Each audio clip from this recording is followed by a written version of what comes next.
Hello, അസ്സാം വലൈക്കും.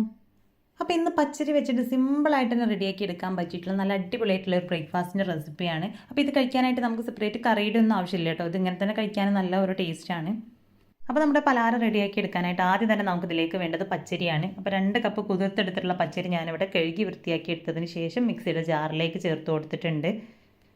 ഇനി ഇതിലേക്ക് തന്നെ ഒരു 6 7 ചുവന്നുള്ളിയും എരിവിനായിട്ട് 2 പച്ചമുളകും കൂടെ ചേർത്ത് കൊടുക്കാം. അപ്പോൾ എരിവ് കൂടുതൽ വേണമെന്നുള്ളവർക്ക് 3 4 പച്ചമുളക് ചേർത്ത് കൊടുക്കുക കേട്ടോ.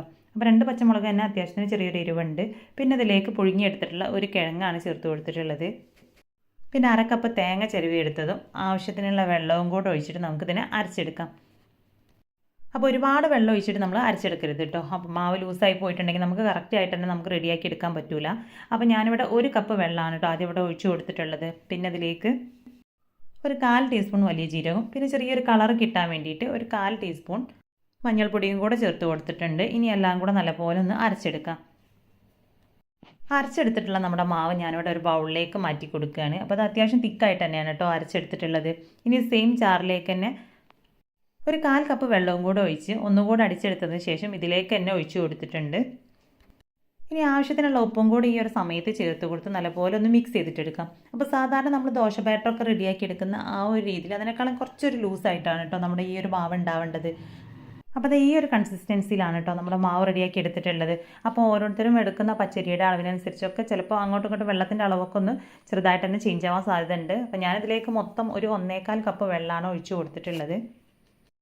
ഇനി ഇതിനെ ചൂടായ പാനിലേക്ക് സാധാരണ നമ്മൾ ദോശ ചെയ്തെടുക്കുന്ന പോലെ തന്നെ ഒരു തവി മാവ് ഒഴിച്ച് കൊടുത്തതിന് ശേഷം ചെറുതായിട്ട് തന്നെ ഒന്ന് ചുറ്റിച്ച് കൊടുത്ത് അതിനെ ഒന്ന് അടച്ച് വെച്ച് കൊടുക്കാം. മുകൾ ഭാഗമൊക്കെ ഒന്ന് ചെറുതായിട്ട് ഡ്രൈ ആയി വരുന്ന സമയത്ത് നമുക്കിതിനെ തിരിച്ചിട്ട് കൊടുക്കാം.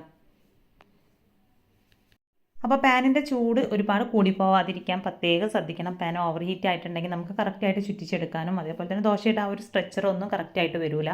ഇനി ഇത് അതിന് മുകളിലായിട്ട് കുറച്ചൊന്ന് ഓയിൽ സ്പ്രെഡാക്കി കൊടുക്കുന്നുണ്ട്. അപ്പോൾ ഇത് തീർത്തും ഓപ്ഷനിലാണ് കേട്ടോ. ഇഷ്ടമുണ്ടെങ്കിൽ മാത്രം ചേർത്ത് കൊടുത്താൽ മതി. അപ്പോൾ കുട്ടികൾക്കൊക്കെ റെഡിയാക്കി കൊടുക്കുന്ന സമയത്ത് ഇതിലേക്ക് കുറച്ച് ബട്ടറോ അല്ലെങ്കിൽ നെയ്യോ കുറച്ച് വെളിച്ചെണ്ണയോ ഒക്കെ ഒന്ന് തൂവി കൊടുത്തതിന് ശേഷം റെഡിയാക്കി എടുക്കുകയാണെന്നുണ്ടെങ്കിൽ കുറച്ചും കൂടെ കഴിക്കാനായിട്ട് നല്ല ഒരു ടേസ്റ്റ് ആയിരിക്കും. അപ്പോൾ അത് ഓരോ ഭാഗം കുറച്ചൊന്ന് ഓയിൽ സ്പ്രെഡാക്കി കൊടുത്തതിന് ശേഷം ഞാനൊന്ന് തിരിച്ചിട്ട് കൊടുത്തിട്ടുണ്ട്. അപ്പോൾ ഒരു 3 4 പ്രാവശ്യം ഇതുപോലെ ഒന്ന് തിരിച്ചിട്ട് കൊടുത്തിട്ടുണ്ടെങ്കിൽ നല്ല കറക്റ്റായിട്ട് തന്നെ നമ്മുടെ ദോശ അവിടെ കിട്ടും.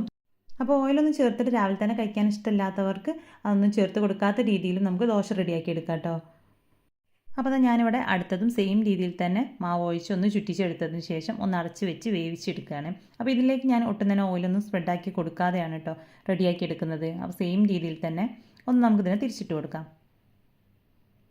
ആദ്യം തന്നെ ദോശ നമുക്കൊന്ന് ചുറ്റിച്ചെടുത്തതിന് ശേഷം കുറച്ചൊരു ടൈം വെച്ച് കൊടുത്ത് അതിന് ശേഷമാണ് ഞാനൊന്ന് തിരിച്ചിട്ട് കൊടുത്തിട്ടുള്ളത്. പിന്നെ നമുക്ക് അധിക സമയം വെക്കേണ്ട ആവശ്യമില്ല. വേഗം തന്നെ തിരിച്ചിട്ട് കൊടുക്കാം. അപ്പോൾ ഇതുപോലെ നമ്മൾ തിരിച്ചിട്ട് കൊടുത്തതിന് ശേഷം ഒന്ന് പ്രസ് ചെയ്ത് കൊടുക്കുകയാണെങ്കിൽ ഇത് ചെറുതായിട്ട് തന്നെ ഒന്നിങ്ങനെ പൊങ്ങി വരും കേട്ടോ. അപ്പോൾ ഒരുപാട് അങ്ങനെ പൊങ്ങി വരുന്നില്ലെങ്കിലും അത്യാവശ്യം നല്ലപോലെ പൊങ്ങി രണ്ടായിട്ട് തന്നെ നമുക്ക് ഈ ഒരു പത്തിരിനെ കട്ട് ചെയ്തെടുക്കാൻ പറ്റും. ആ ഒരു രീതിയിൽ തന്നെ കിട്ടും. അപ്പോൾ എല്ലാതും ഞാൻ സെയിം രീതിയിൽ തന്നെ ഇവിടെ റെഡിയാക്കി എടുത്തിട്ടുണ്ട്. അപ്പോൾ വളരെ സിമ്പിളാണ് റെഡിയാക്കി എടുക്കാനായിട്ട്. ഒരുപാട് ടൈം ആവശ്യമൊന്നുമില്ല.